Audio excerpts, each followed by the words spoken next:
여러분 안녕하세요. 네, 오늘은 찬양 에피소드 두 번째 시간으로 여러분들을 찾아왔습니다. 오늘 먼저 같이 들려드리고자 하는 곡은 예수를 나의 구주 삼고 라는 곡인데요. 같이 듣고 이 시간 시작하도록 하겠습니다.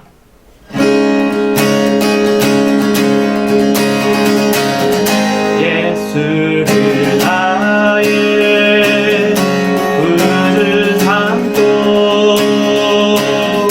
성령과 피로써 거듭나니 이 세상에서 내 영혼이 하늘의 영광 누리구나. 이것이 나의 간증이요 이것이 나의 찬송일세. 나 사는 동안 끊임없이 구주를 찬송하리로다.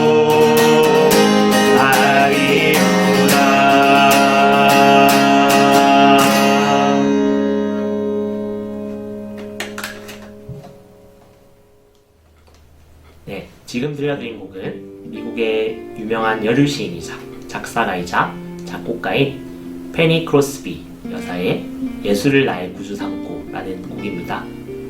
풀네임은 프란시스 제인 크로스비입니다. 이미 많은 분들이 알고 계실 것으로 보이지만 또 모르시는 분들도 계실 것 같고 또 자세히 알고 싶어 하시는 분도 계실 것 같아서 이번 시간은 한국 찬송가 288장 예수를 나의 구주 삼고의 작사자인 프란시스 제인 크로스비 여사에 대해서 알아보는 시간을 갖고자 합니다.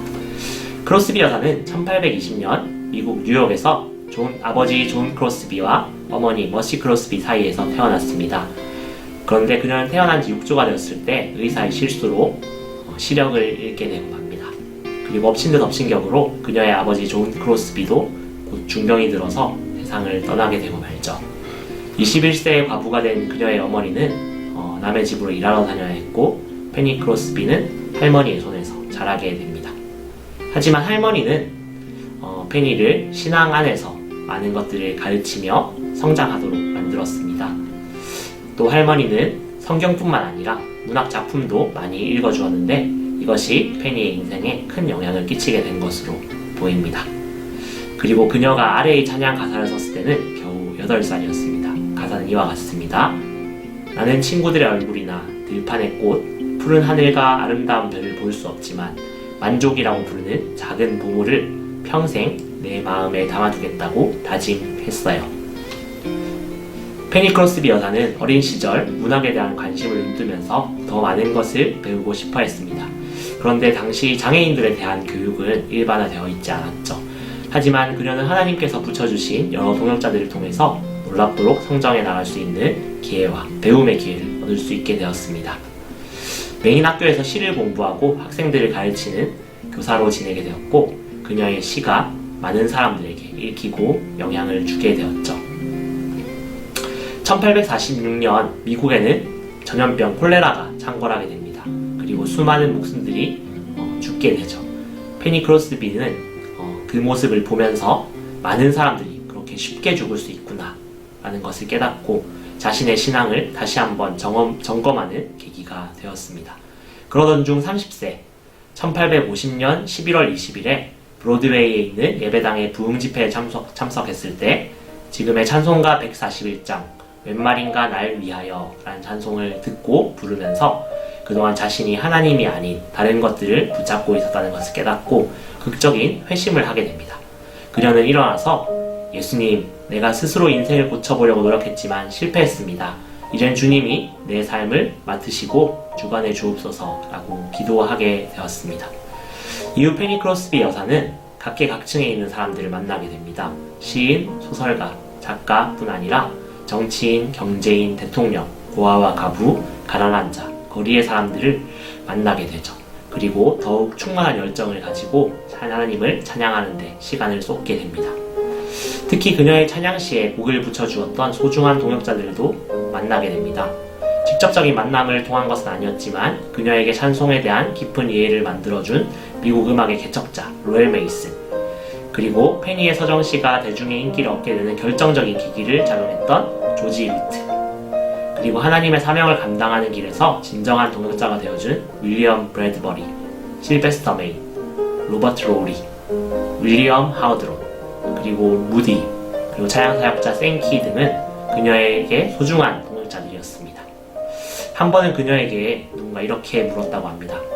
페니, 당신은 장님이 아니기를 원하지 않나요? 그때 그녀는 이렇게 대답했다고 합니다. 글쎄요, 장님이어서 좋은 점이 있어요. 장님이어서 좋은 점은 내가 맨 처음 천국에서 본 얼굴이 바로 예수님의 얼굴이라는 겁니다.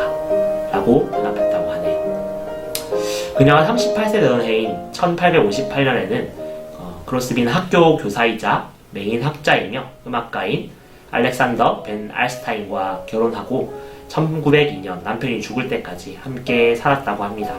서로에 대한 깊은 원신과 사랑으로 시작한 두 사람에게 그윽한 행복이 있었죠. 하지만 결혼 후 아기를 임신하였고 귀여운 아기를 출산하였는데 아기가 곧 사망하게 되고 맙니다. 페니는 아기를 잃은 슬픔에 잠겼지만 곧 슬픔을 극복하고 다시 모든 열정을 쏟아서 하나님께 찬송시를 쓰게 되죠. 페니 크로스비는 일주일에 6편에서 7편이라는 많은 찬송시를 썼다고 합니다. 점점 더 많은 음악가들이 자신들의 곡에 붙일 가사를 그녀에게 부탁했죠. 그녀의 찬송 중 유명한 나의 갈 길 다가도록에는 이러한 일화가 있습니다. 1874년 어느 날 크로스비는 자신의 시집 출판의 기념식에 가야 하는데 교통비 $5가 부족했다고 합니다. 그래서 하나님께 이 상황에서 도움을 주시기를 기도했는데요. 기도를 마치고 난 후 크로스비가 찬송시를 쓰고 있을 때 어떤 손님이 방문했다고 합니다. 그리고 크로스비와 인사를 나눈 후에 그녀의 손에 $5를 쥐어주고 갔다고 하네요. 어떻게 보면 별일 아니고 어떻게 보면 신기한 이 일을 통해서 크로스비 여사는 바로 나의 갈 길 다가도록 예수 인도하시니 라는 찬송시를 쓰게 되었다고 합니다.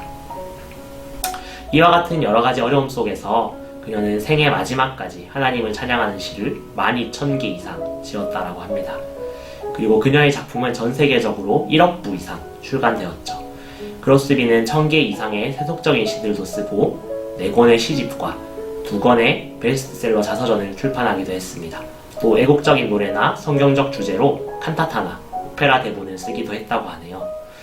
그리고 선교 집회나 대중 연설을 할 때면 많은 사람들이 그녀의 연설에 감동을 받기도 했다고 합니다. 비록 19세기 말까지 출판사들이 한 사람의 저작물을 너무 많이 내는 것을 두려워했기 때문에 200여 개에 가까운 가명을 썼다고 하는데요. 이 가명들이 현대에 들어서면서 대부분 그녀의 작품으로 인정을 받게 되었습니다. 크로스비 자신도 넉넉한 삶은 아니었지만 늘 자기보다 이웃을 위해 재산을 기부하고 베푸는 삶을 살았습니다. 그리고 생키는 그녀에 대해서 이렇게 표현했다고 합니다. 생키는 무디와 함께 했던 찬양 사역자인데요. 그녀가 없었다면은 무디의 사역도 없었을 것이다 라고까지 평을 했다고 합니다. 그리고 그녀는 찬송가의 여왕, 미국 현대 집회 찬송의 어머니로도 불리고 있고요. 한국 찬송가 집에도 모든 작사가 작곡가들 합친 중에서 가장 많은 24곡이 실려 있어서 한국 교회에서도 가장 사랑받는 작사가라고 할 수 있겠습니다.